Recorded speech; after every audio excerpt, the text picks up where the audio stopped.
All right, guys, welcome. Episode 65, the Unbound preview. Dun, dun, dun. It's here. It's here. Yeah. We're less than a week away now. Yeah. Well, yeah. It's a week away. It's a week away, and you know, The hay's in the barn, as they say, yep, or something or other. Yeah. So let's talk about that. Yeah. Let's talk about how our training is. It's less than, I would say, it was ideal up until it wasn't. And then basically about 2 weeks ago or 3 weeks ago, we got stomach bugs. Yeah. You got a stomach bug from your trip to Vegas. I got a stomach bug either from the pool that I coach at, the kids that I coach, or the roads of Pratt, Kansas. It sound like some really good built-in excuses getting ready to start up here. Well, I mean, the excuse was that I couldn't ride my bike because I was on the bathroom. I was riding the porcelain throne more than I care to admit. You know, they sell those little things you put on the floor and you just pedal your feet. For old people, you could have done that. Yeah, I could have got some training in while I was on there. You know, there might be a new product idea here. Yeah, the bike industry is hurting a little bit. So maybe just basically when innovation. You have a stomach bug, you can practice riding. Yeah, like Ruby for the toilet. Oh God. As long as it doesn't do like live streaming. Yeah, don't do that. Right.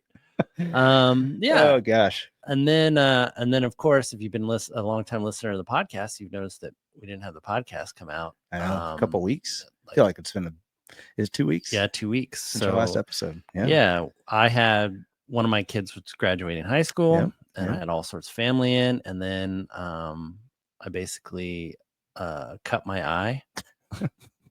Those graduations can be really dangerous. So just a small abrasion on my cornea, but still, it's just like, I was wearing glasses, and then I can't ride outside because it's bright and it hurts, and then riding inside, I just couldn't do it with all the family there, because like every time I jump on my bike or do something in the basement, I got like my mother and and my you got family in-law, and they're like, "What are you doing down there?" Yeah, I'm like, "I'm riding." Yeah, and they're like, "How long are you gonna be down there?" Right. They're like, for a while. Hang on, have a conversation while you're just in the middle of VO2 max, ready to puke, trying to suffer. And they're like, "Yeah, it sounds like you're working hard." Yeah, and it's like, yeah, you do this for fun. Yeah. And that's the thing. I mean, life gets in the way a little bit. Because much like you, I mean, you mentioned I got sick a few weeks back and some food poisoning, which was less than fun, of course. It certainly impacted some of my race events around that time. And then I had it took me 2 weeks to recover from that. I mean, I tried to do some bike rides, and then of course we had the one of the races in there, and it was just not good. So the quality of the training, while I tried to do some workouts, the quality was horrible. Well, and you were basically like, you said it best, like you did some calculations on kind of like how many calories you had. He had like 5,000 calories for the week. Just for the week. That I could actually keep in me and actually process. Yeah. So like there's no, rest or recovery. He's basically just completely depleting everything. And then to try to train back from that, like you can't. Yeah. The good news is I did meet my weight loss goal for that week. That was good. I mean, I dropped a few pounds. Now it's and this is how I knew I was recovered. It came back, which is expected. It's just so that took two full weeks for that. Then immediately after that, I had a work trip to Texas, which was great. And normally that stuff wouldn't get in the way, but it just interrupted a peak week of training, and so I had a hard workout before I left. I had like 3 days of travel with no opportunity to do any kind of workout really, and then come back and try to do, which I did. I did my VO2 max on that Friday when I came back.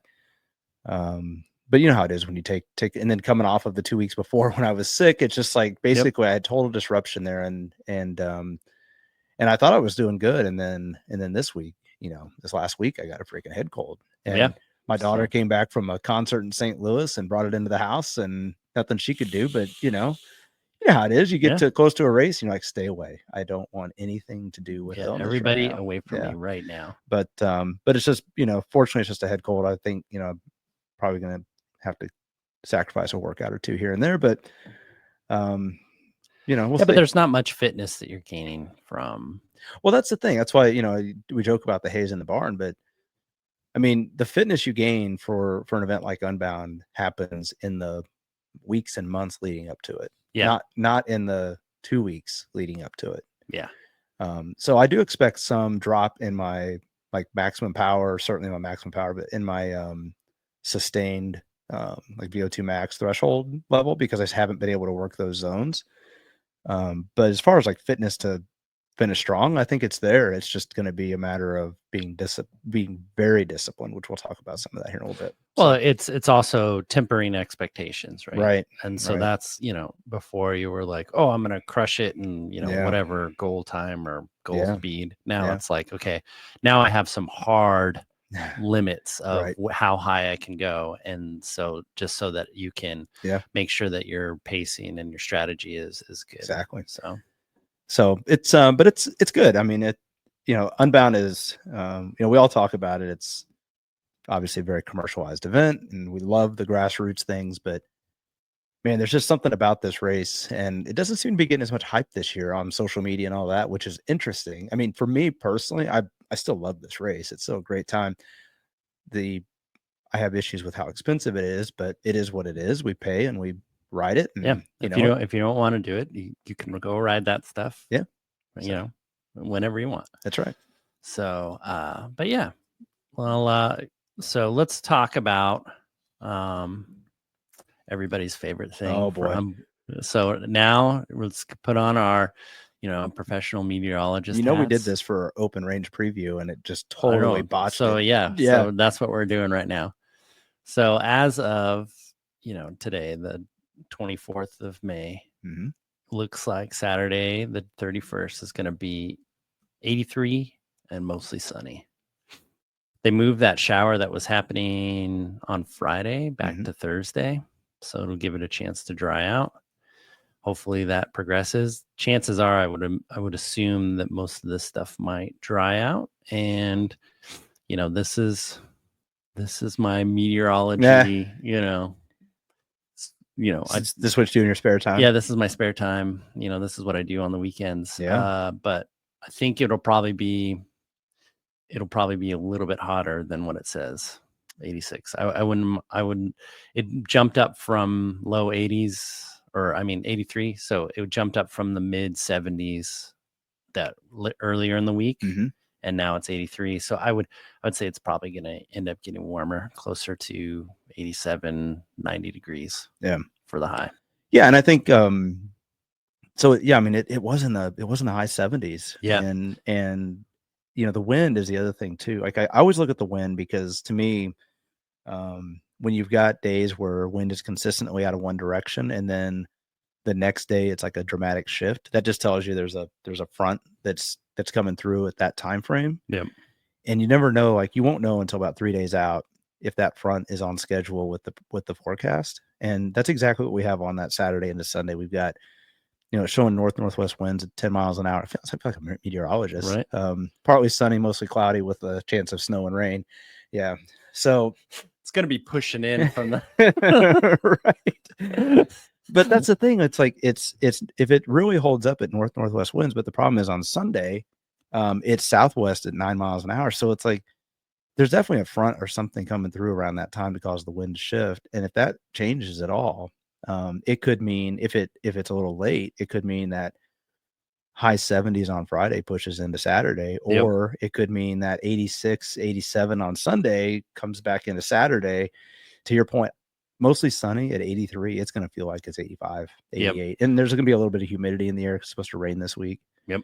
I'm just, like you, I look at the wind more than I care about anything else. And just because, you know, seeing that north wind kind of gives me a little bit of hope. Yeah. You know, you had to say it because you can, you know, going out there in the beginning part of the race, and we'll get to this about on the route discussion, but like going out there on the way out, you know, heading north. Yeah. You get to the most northerly point pretty quickly. Yeah. And then you kind of weave your way back down. Back west and south. West and south, kind of the rest of the route. So having something that's kind of like takes the takes the pressure off and kind of gives you a little, little push on the back there on the way, heading back south. It would be nice. So be a welcome reprieve. I can't remember what the weather was last year. I think it was 100 degrees. Yeah, no, but I mean the wind. Yeah, I know it was hot. It was hot. So hot. I remember my Garmin did register 100. Of course, it's always a little hot, but it was a warm day.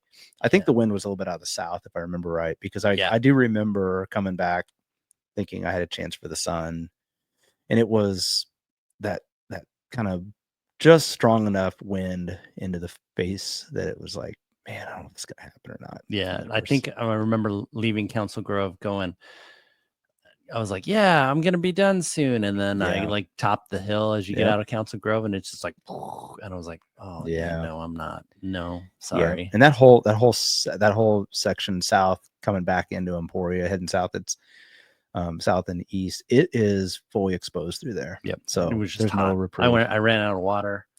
It was just horrible. Yep. So yeah, I mean, I think the key here is going to be if that front slows down or speeds up at all. We'll know by probably Wednesday, I think, how it's going to shake out. So yeah, if it's going to be hot, if it's going to be in that upper 80 range, just plan on extra water. Yeah. And then, prioritize hitting the water stops. Yep. If it stays cool, then we'll have a north wind. Yeah. And that'll be, best case scenario. So for sure, everybody do their, dance or I know, charge your crystals, whatever you got to do, man. So what do you hope for? Like, what's your ideal, if you could dial up the weather, what would you have? I mean, besides like 60 degrees and no wind, like I would always have wind. I like wind. Yeah. I think, especially if it's a north wind, I think everybody likes it like this. Any chance if you can ride out while you're still strong into the headwind, that's fine. And you always want that wind pushing you back if you're, as the day wears on. So as long as it doesn't get above 90, I'm okay with it. Like it'll be hot regardless. It's just hot out there. Yeah. So I'm not like, oh yeah, I need it 72 degrees and 30% humidity. I'm more of like, as long as it doesn't get too hot, then I'm gonna have a good time. The second it gets too hot, like after it gets above 90 for me, it's it gets miserable. The thing is overnight on Friday, it's supposed to drop down to 55. So which means start line will probably be 57, 58. Yep. And then it'll warm up pretty quick. Yeah. So, I think we wore arm warmers last year at the start, if I remember right. And we ditched them at the first water stop. Yeah, this time I probably won't. Not doing that this time. No. So that's probably like the first tip. It's like if it's in the mid 50s, it's going to feel a little chilly, but you should be riding out a pace that you're going to warm up pretty quick. If you're in a group, you're not going to feel that wind. I mean, unless when you're on the front taking a pull, you will, but you'll be working hard enough. You'll warm right up. So I would advise, first tip, I'd probably advise no arm warmers, no knee warmers, that kind of stuff. Just know it's going to warm up pretty quickly. So. Yep. All right, let's get into the route. Oh boy, same as last year, right? Yeah, exactly the same, which I was kind of upset about. I figured. Is it always the same? I can't remember. Yes, I looked and they're always the same north route. The only one that changes is the south route. And I think that's because it goes through cattle pastures and stuff and farmland or, ranch land. Mm-hmm. And so I just was like, oh man. Yeah. So, well, I mean, I think it's good. I think it's good. It's so such a classic route, and I'm looking for a little redemption on some of these roads. Now we started off with some of the challenges with training, so we'll see how much redemption there is to be had. But I was so frustrated getting that flat on Divide Road last year. I would love to just get through. If I can get through that section and be clean, it's a win. That's a win. Like, I may get a flat later on, but that's fine. I just want to get through that section. Yeah. So the route itself is, and I don't know how detailed you want to go. Yeah. There you go. So if you're watching this on YouTube, you can see it. And I think on Spotify too. Yep. You start in Emporia, you head straight north, like we said. Yep. This part, like up until you get to, what is that? Eskridge. Mm-hmm. That's just pretty straightforward riding, just smooth, to fast slight gravel, uphill. Slight uphill, which is totally fine. Mm-hmm. once you get past Eskridge, this is where the meat and potatoes is of this whole route, is up and down all through here, Divide Road. Yep. And then you get to, what is that, Alma? Yep. And then from there, it's up and down, up and down. You have a bunch. Anytime you see like curvy gravel roads, that means you're climbing through. Especially that little cutback out of Alma, when you make that little cutback on the north side, you know, it's you're going there for a reason. Yep. So, steep, punchy. Yep. And then you get to Alta Vista, where there's, again, if it's going to be hot, this is your chance to get some water. There's also water at Eskridge. And then heading back out of Alta Vista, it starts to lessen up a little bit. Yeah. Anytime you go east-west or west-east, those are going to be rollers, because there's like a ridge line that goes through there. And so if you're our road, if you've ever heard of that one, Little Egypt goes east-west, that kind of stuff. If you've heard of these roads, they're the ones that go east-west on that section between Alta Vista and Council Grove. Yep. And then once you get to Council Grove, I mean, it's really pretty much straightforward from there. It's you got a couple of climbs out of after you get out of Council Grove. You got a couple of climbs, and there's some bigger rollers, that, if I remember right, because I think I was telling you the other day, I remember coming out of Council Grove, and there's the lake climb in there somewhere, right? Which is right after you cross the highway, and it's kind of where it goes down. And right then, there. And then you're like climbing, and you go straight, and there you see all these big downhills, and you're like, yeah, we can go that way. And you can, if you're keen enough, you can almost see Emporia if it's clear enough. Yeah. And then it's like, nope, you're going to take a left. Exactly. Yeah. And that's exactly it. You go up this hill, and you're just like, oh, come on. I know. And that was exactly where last year, when I hit that, I was like, oh, I got a chance to meet my time. And then I saw those hills. I'm like, oh, but it's like, I think there's 3 of them that you have to get up and down. But then once you clear those 3 hills, and they're not technical, they're not punchy, they're just, but they come at mile, you're basically seeing those at mile 182. So like, you're like ready to be, I don't know anybody who's like, oh yay, mile 182 climbs, I love these are my favorite. Exactly. No, you're just like, you're ready to be done. But then after you do those, it's just fast and flat all the way into Americus. And then you start kind of weaving your way back to Emporia. And we had a chance to ride, obviously rode this last year, but we rode the Americas section earlier this year. Yep. And some of those roads are pretty fast. Yeah.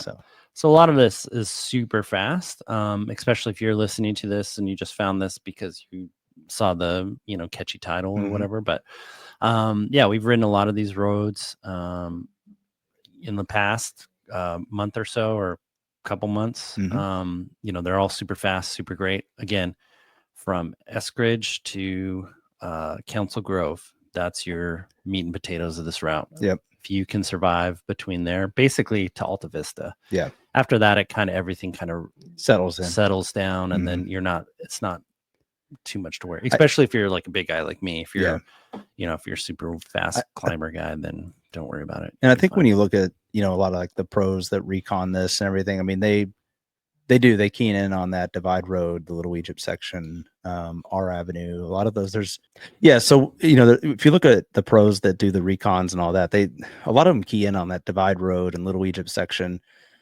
maybe R Avenue and a few of the others.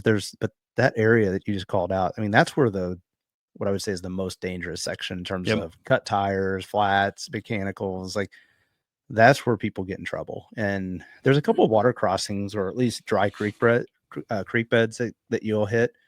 I remember, I forget exactly where it's at on the map here, but there was one that was like a big hole on the other side of it. You sort of jump across it, and then you like land right into this big hole. And I saw 2 or 3. I know, right?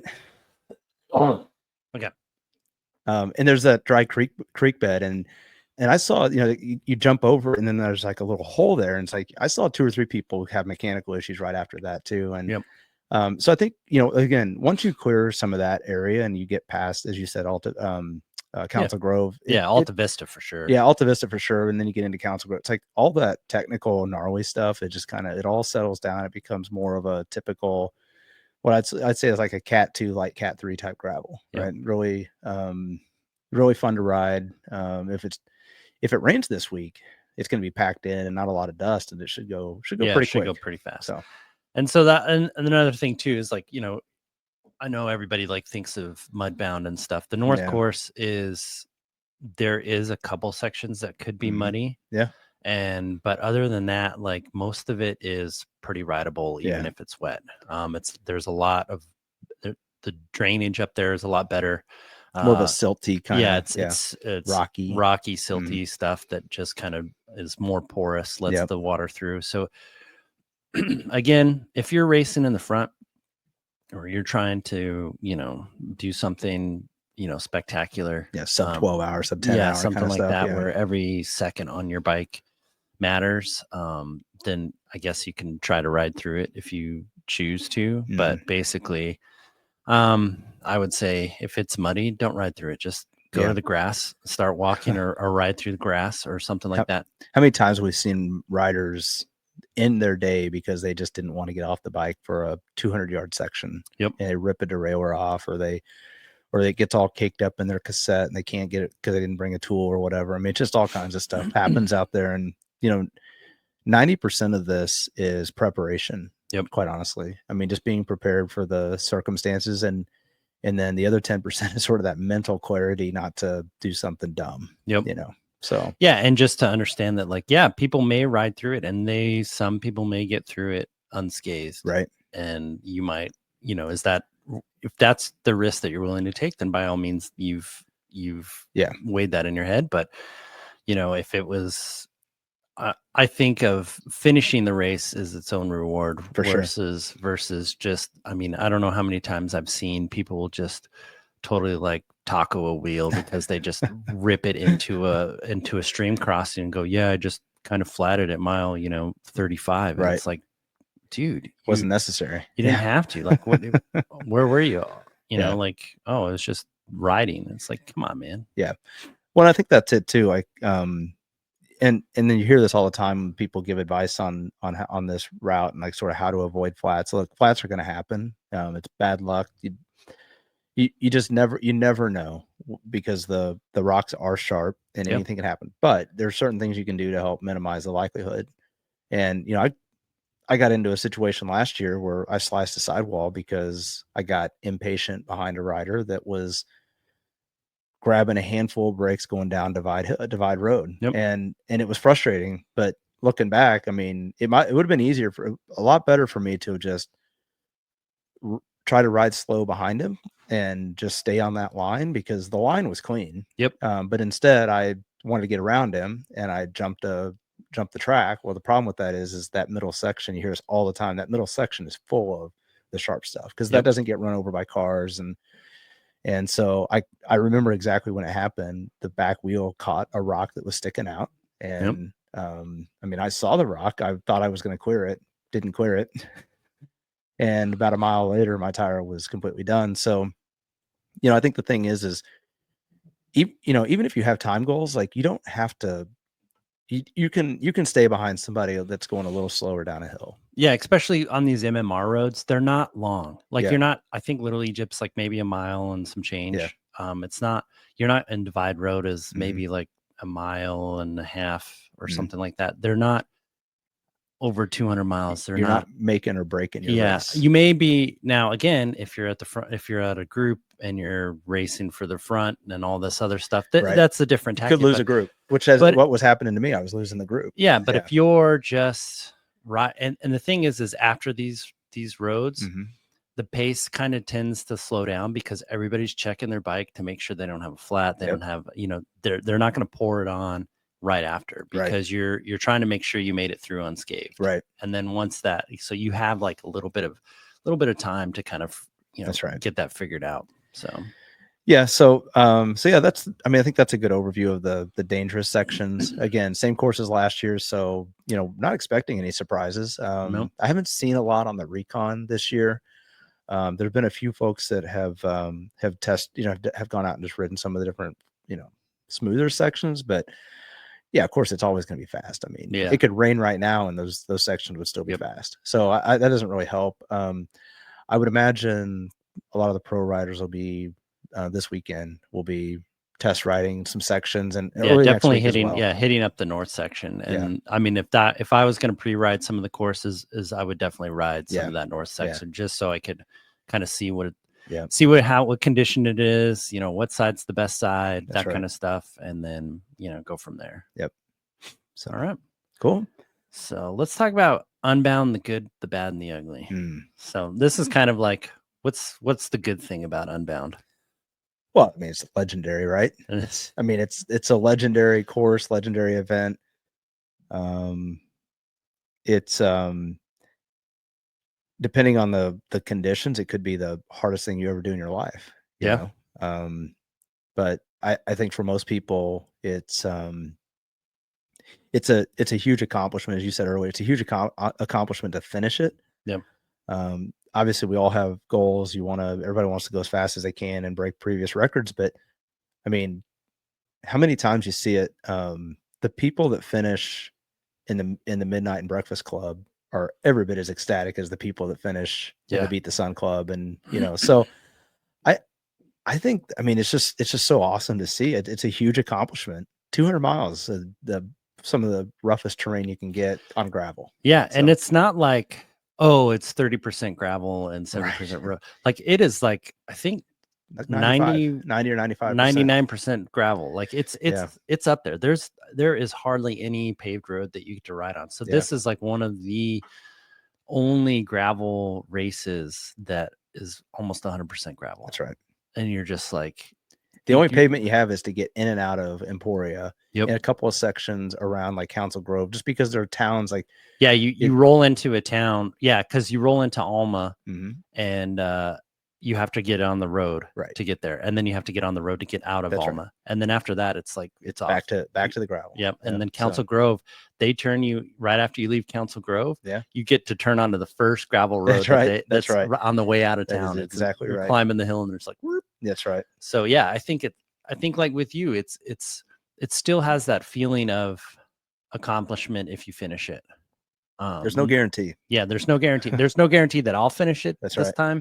I'm going to do everything in my power to make sure that I don't have any mechanicals or any issues, but so we were happen. And that's funny because we were riding just the other day, and we just got fresh tires, and we did a little test ride on them, and I got back and I saw a scratch in the sidewall. Yeah. And there's like a little bit of a thread kind of peeling up.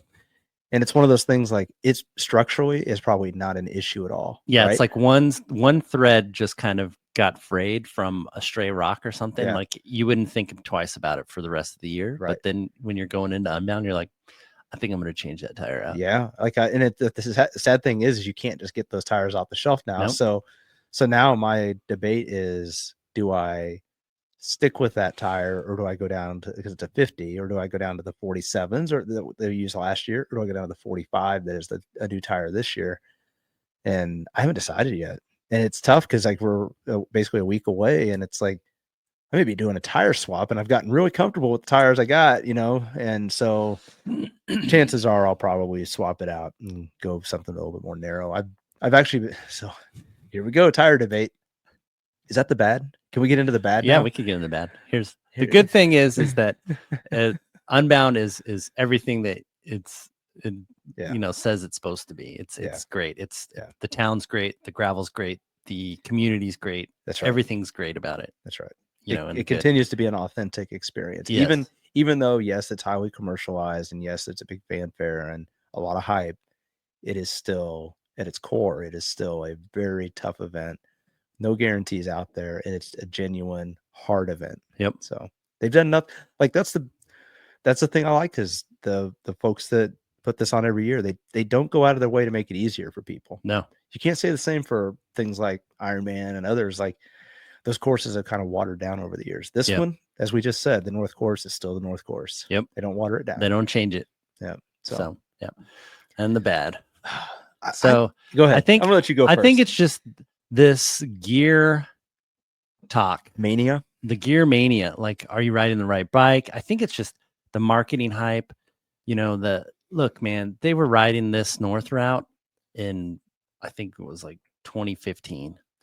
and it was like even early 2000s. Yeah. I mean, and people so riding these routes. Yeah, and they were riding these routes on like 32 tires. Yeah, basically road tires, Yeah. or very, very maybe like skinny 30 mountain bike tires. Well, 33s probably, because they probably use their cyclocross bikes. Yeah.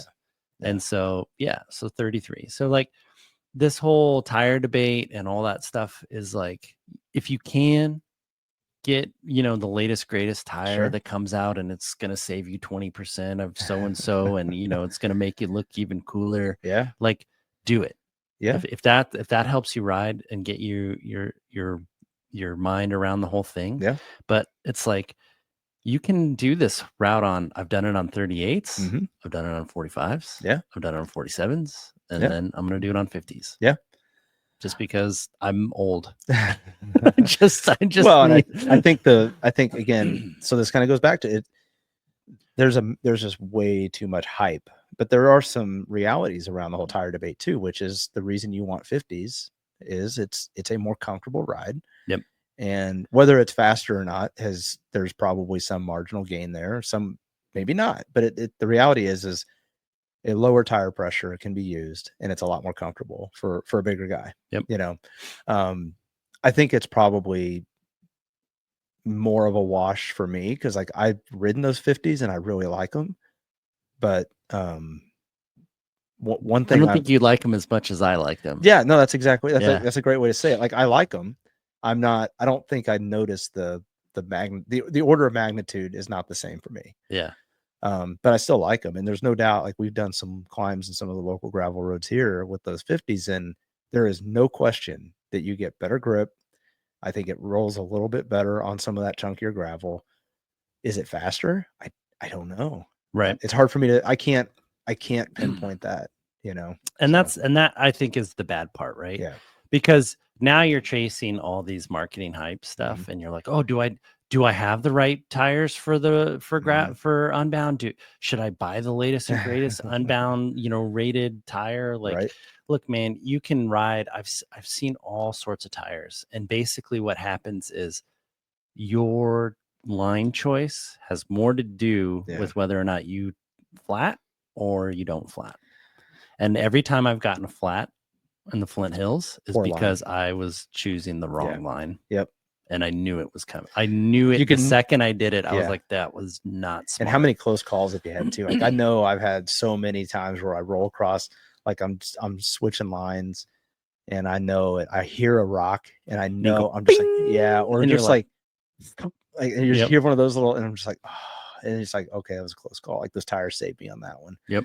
And that's what we said. Like, we had the Pathfinder 47s when we first got those. It's like those things, like, to me, going from the 38s to the 42s, then to the 47s, that jump to the 47s was a monumental shift. Yeah. That's why I'm not so sure if it's quite the same shift to a 50. Yeah. And that's why I also have hope that, like, now that I've got some 45s, I have Pathfinders, but also the Tracers, I think it is. I have hope that the 45 is kind of like the 47 with the sweet spot. But that's why I'm also sitting there going, well, but I got a set of 47 sitting right there, and they're proven. Yep. So again, it goes back to the whole thing. Like, you can wrap your head around this stuff and just constantly bang into a wall, and it's just like, I mean, you'll be thinking your bike choice is the wrong bike choice because it doesn't fit the tire that you want to do it, and then you're like, well, I got to get rid of the front. I got to get a new bike now. Yeah, I got to get a new bike. So like, that's the bad part. Like, don't believe all the hype. Look, people have done this. I see Trek. What is it? The Trek 9000 steel frame mountain bike with drop bars out there. Yeah. So like, people can ride it with pretty much anything. I still love the guys, the Rodeo Lab guys that brought the Walmart bikes last year. And I think that was great, because I think last year that was one of the things that just kind of brought a little bit of light to the hype in the industry. And just like, look, Specialized, all these Trek, all these bike brands, they want to sell you a new bike every year, or new tires, or new tires, or new something. They want to sell you this. Yeah, exactly. And so like, but the thing is you don't need it. That's right. You just need to you feel confident on what you're riding. That's right. You'll have a good time. And so that's the bad part for me. Totally agree. And you're going to see it when you go out to the expo. I mean, there's going to be all the vendors there. Yep. And, as a fan of Specialized, I mean, I'm not shy about that. I have Specialized too. I've had Specialized. Yeah, no, I know. Yeah. But it's just like, I love the bike I have. But even as much as I love that bike, I still find myself falling into the trap where it's like, I don't know, I got to diverge. Maybe a Crux would be better. Maybe I'll be faster. Yeah, the head angle's like 2 degrees faster. So maybe 3 seconds faster on a 180K, TT. Like, oh gosh, don't fall into it. Just, I think the key is and at this point, even a month ago, it would have been too late to be making dramatic changes to that kind of gear. But whatever you got, ride it and have fun. Yeah, and just make sure it's comfortable. I mean, you're going to be out there all day. So if your bike is not comfortable, like, comfort is fast. And then we say that in Ironman all the time. It's like, the more you can stay in aero, the more comfortable you are, the faster you're going to ride, because you don't popping in and out of it. Yeah. And the same with, riding on gravel. If you're stopping to pull over to, stretch your back or, get your, shoulders because they're all stiff, like, you're not moving forward. Yeah, I agree. And I think that's a really good point. Like, when you ride this course and you get on a stretch of road that you recognize is very easy gravel, like just a traditional country gravel road, no chunk, that's the time to be stretching. Like, you don't get many of those. No. So when you get it, eat, drink, stretch, loosen, like, stand up, like, whatever you got to do. Yep. Don't stop, but whatever you got to do to like freshen up a little bit, and then get ready, because the next round is coming soon. Yeah, especially in that middle section, man. It's just one right after the other. It's just like, I just remember it just being relentless. And by the time I got to Council Grove, I was like, oh, yay, another hill. Right? So great. Yeah. I'm so pumped. Yeah, and it was pretty dark out there. I was gonna say, section. I mean, it's funny. I want to do a recap of last year so bad, because we did this a couple of weeks ago. We were looking at our numbers, trying to do some planning for this race, and like, I was faster through that section than you were. You were, and I was 30 minutes behind you because I had a freaking mechanical double flat, and I didn't know it. I didn't know it until we looked at the numbers. I didn't realize, like, at one point I was probably within like 8 minutes of you. Yeah. Yeah, you were super close. And it was because in that middle section, I was just destroyed.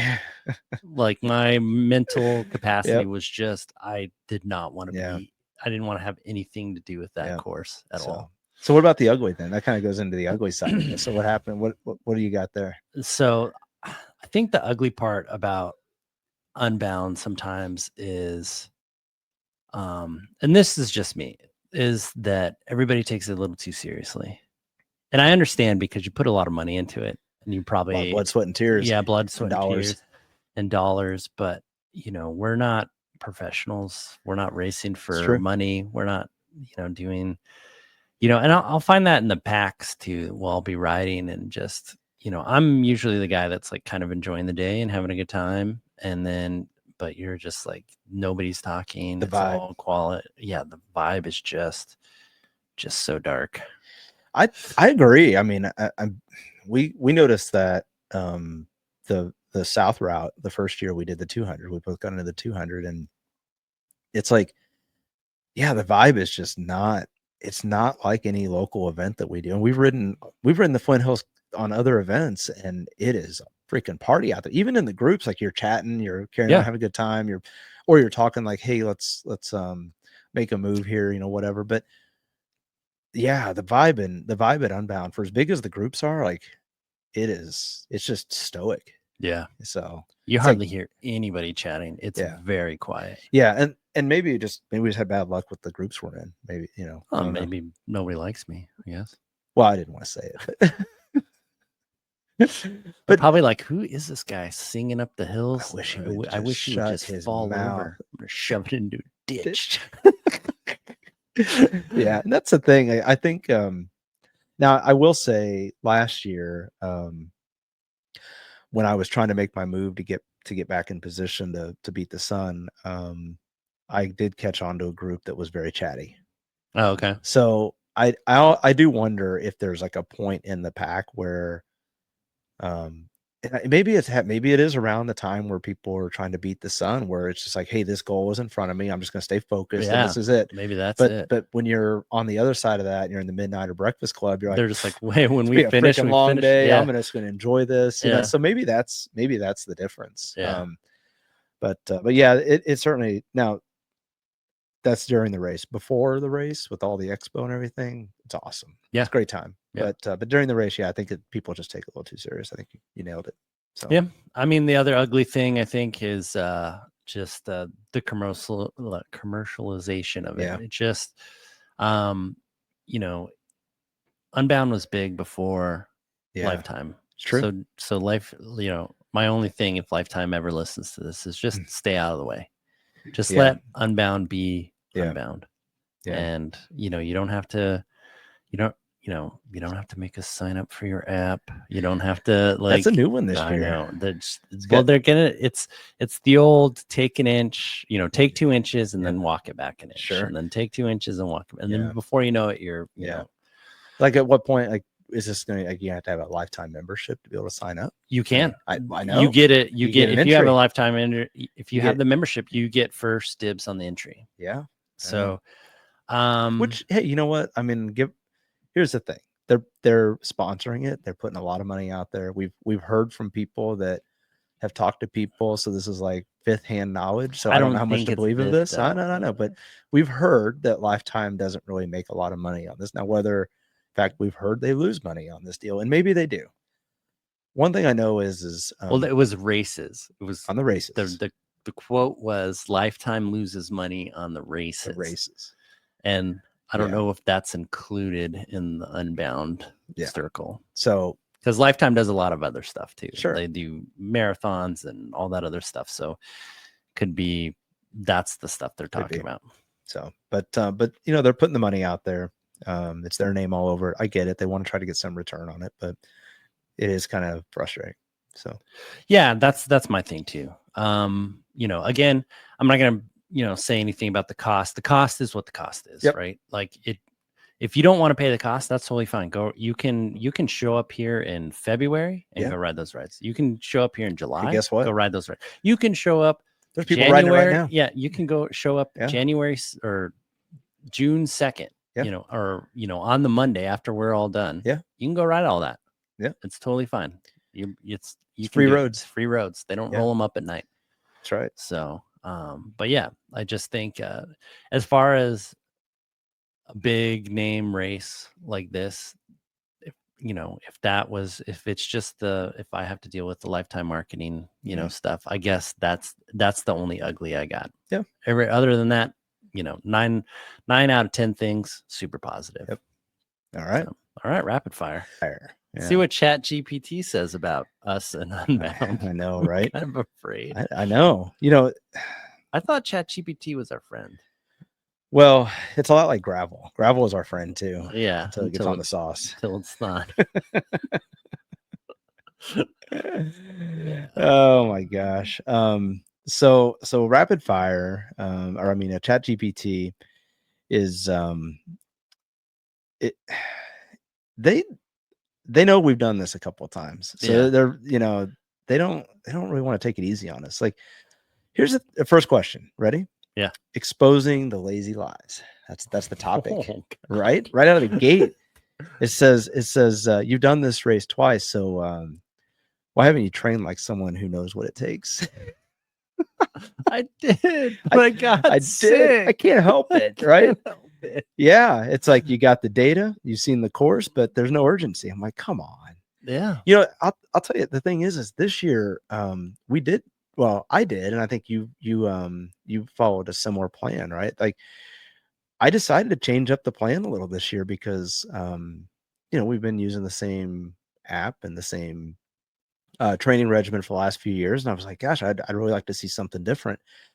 And I have to say, I was very impressed with the plan that we had. And it did not contribute to any of the unfortunate illnesses, anything like that. It's not like it was a plan that overreached us by any means. Yeah, it's not like it said, hey, I need you to go lick all the doorknobs at the local community center. Right. Or go eat sushi in Vegas one night and just keep eating until you throw up, and then you've eaten enough. Yeah. So I mean, but I have to say, I do think the plan adjustments this year, this plan is going to get used again. Yeah. In fact, we talked about it. I think what I'm going to do is back the plan up maybe a month and have it basically set me up for the gravel cup series type races. Yep. And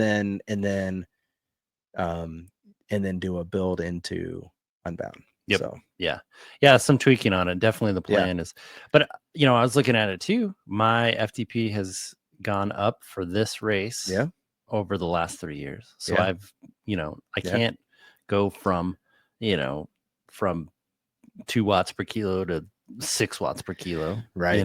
So it's like you have to, it's change over time, Chat GPT. So I'm making changes. I'm doing better. Like, again, I had my goal, and I may still be able to reach that goal depending on how well I navigate the middle section of the route. But again, it's not, the thing is with training like this, the better you are at executing the plan, the more confident you can be of executing the goal. Right. And as you miss some of the key weeks, you have to temper expectations. I may be able to meet the goal if everything comes together and I'm feeling great, or it may be a utter crapshoot.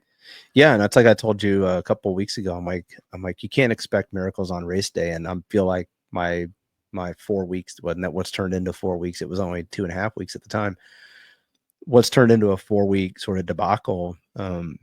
In terms of the plan, like I'm sitting there going, I can't expect miracles on race day. No, like I'm not expecting to be able to show up and put out a 12-hour effort of normalized power that's through the roof, and I complete this thing sub 13. Yeah, like I'm not expecting that to happen. I would love to. It'd be great. Yeah, and maybe the events, like the circumstances of the race, allow you to have a chance at that. Sure. Like maybe you're in a group that's better off, and you don't have any mechanicals, don't and have to put out big power surges, and you're not, and everything's flowing, and that will happen. But you have to think of, when you're thinking about these races and stuff, is like, what if I was all by myself? Yeah. Then that's when it's like, because that's what happens a lot on, especially with me, since I can't hang with anybody on these climbs, I end up in that middle section by myself. I can't, I don't stay with anybody. And that's the thing, is just, if there's one thing I've learned about this race over the last few years, is the pacing. Like yes, you want to stay in a group in that first hour, because that's what gets you about 20 miles out of town and gets you up that slow grade, and it's some of the fastest gravel you're going to have all day.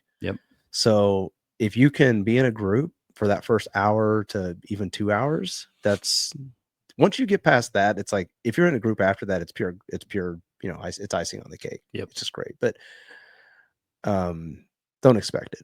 And if you do, if you get it, that's great, but it's really not going to matter that much, because it's so punchy. Like you're just not getting the aero gain and benefit out of it. It's more about the motivation. Like that's what we talked about. It's more about the motivation of keeping the power through that section. So cool.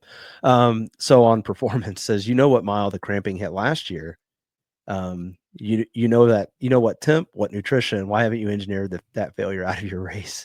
I'm like, cramping, but for you didn't really cramp. You hit the your foot cramped up. My foot had issues, and I've mitigated that.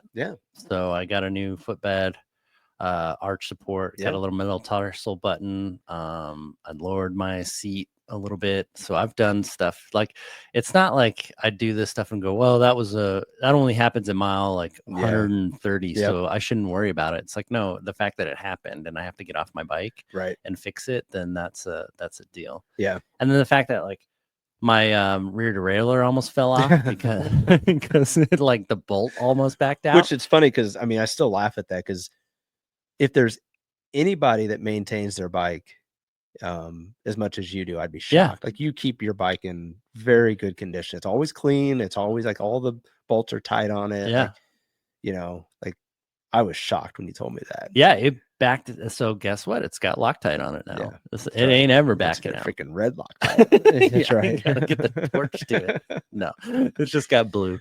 Can't change the derailleur. I gotta cut the frame out. This bike frame comes with its own derailleur. Oh my gosh. All right. Gear. It's gosh, it knows you. You upgraded your drivetrain, not your discipline. What do you think that's gonna get you besides another 13-hour finish? Oh, yeah, I guess. You did change your drivetrain, didn't you? You got to, not your drivetrain, but you switched out a couple gears, right? You got a couple more gears now. You changed out you got more I did in the winter, and Yeah. then my FTP was increasing, so now I'm Oh, so you back moved it back. moved Okay, it back. I don't think you ever So, told me you moved it back. That's yeah, funny. so I used Mule Skinner as kind of the litmus test whether or not I had the Enough gearing gears? correctly. Yeah. And the fact that I was able to survive except for on the Yeah. last hill, I was like, I'm gonna go with that. Yeah. But yeah. So the discipline part, I think, is the true part. I was undisciplined in the middle section. I wasn't paying attention. I was in a dark spot. Yeah. So like Yeah. this time when I hit, divide road and stuff, it's gonna be Lock in. lock in, Yeah. get, make sure the metrics are good and just keep hammering until and don't stop until you get to Council Grove. Yeah. I think that's going to be interesting as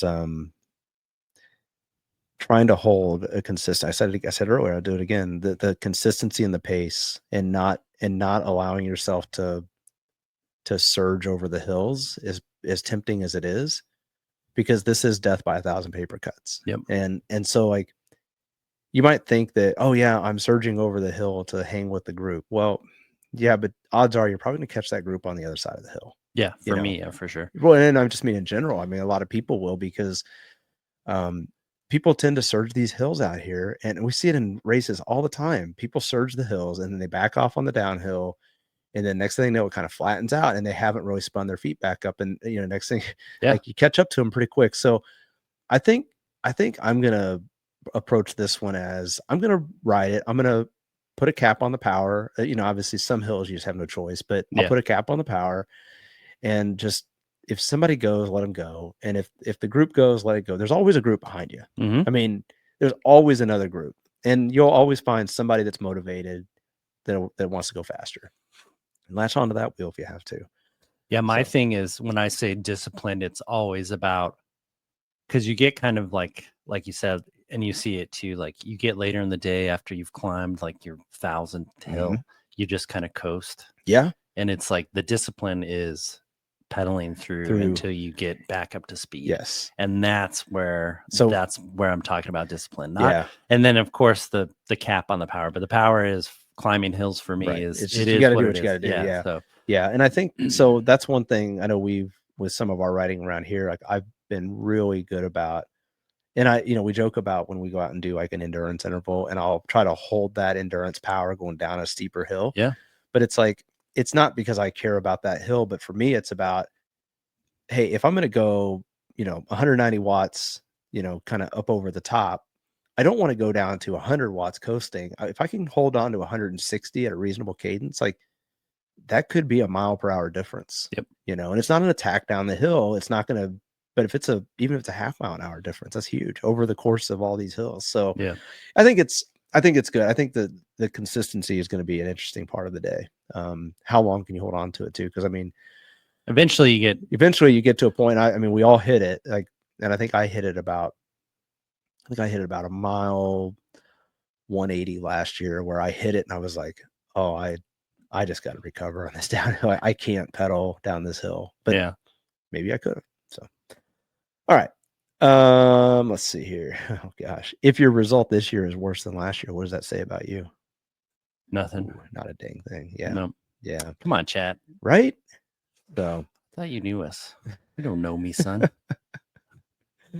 Yeah, I think ChatGPT's I don't know if it really knows Unbound well enough. I don't think so either. I'm a little disappointed in ChatGPT right now. We might have to see what Grok says or Gemini. But so when we look at any like sort of tips and add-ons for this, we spent a lot of time with the tires. Like we did a whole episode on tires and all that. That whole debate, it's so wild how that debate just rages on. There's now a couple, more than one pro riders that I've seen commenting on tire widths, mm-hmm. and that they believe that it's irrelevant. Yeah. And in their mind, they're saying things like, you know, obviously a lot of, now they have to be careful because not all these guys have tire deals. Right. The ones that have tire deals, you can tell because they're pushing it. Yep. Constantly. They'll be like, these are the best tires that I've ever ridden That's on. Right. But I'm starting to wonder if like the trend has been like get to a mountain bike tire on a gravel bike. You know, I'm kind of curious if this year. Well, we talked about it before, and it's really the TPI, so the thread count that's in the that are in the mountain bike tires, creates for a more supple, softer, easier rolling over rough terrain. Yeah, which the mountain bike tire is designed to do. Yeah, gravel tires are usually like 60 TPI. Yeah, and mountain bike tires are like 120. And so like the gravel tires just don't roll over the chunky stuff. That's right. And you have all these course designers of gravel designing more courses that deal with chunkier and chunkier gravel or MMR roads or nastier, like there's some race directors that kind of and this is not a knock on race directors, but just some believe that like, oh, let's just make it hard and show them all the cool hardest roads we have. And then you have some race directors who are like, oh, let's just go out for a good spin for for whatever distance.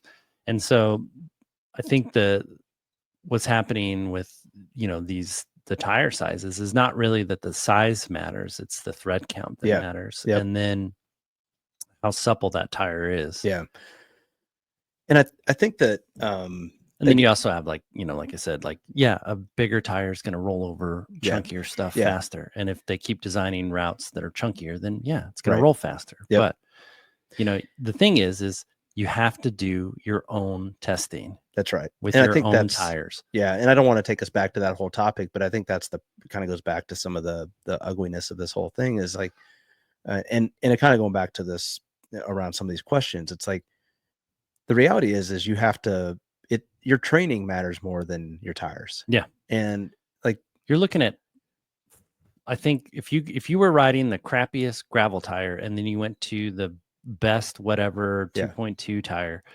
maybe you're getting 10 watts per tire. Yeah. So maybe 20 watts difference, which could be huge, which could be huge if you're already at the limit of your training. Right.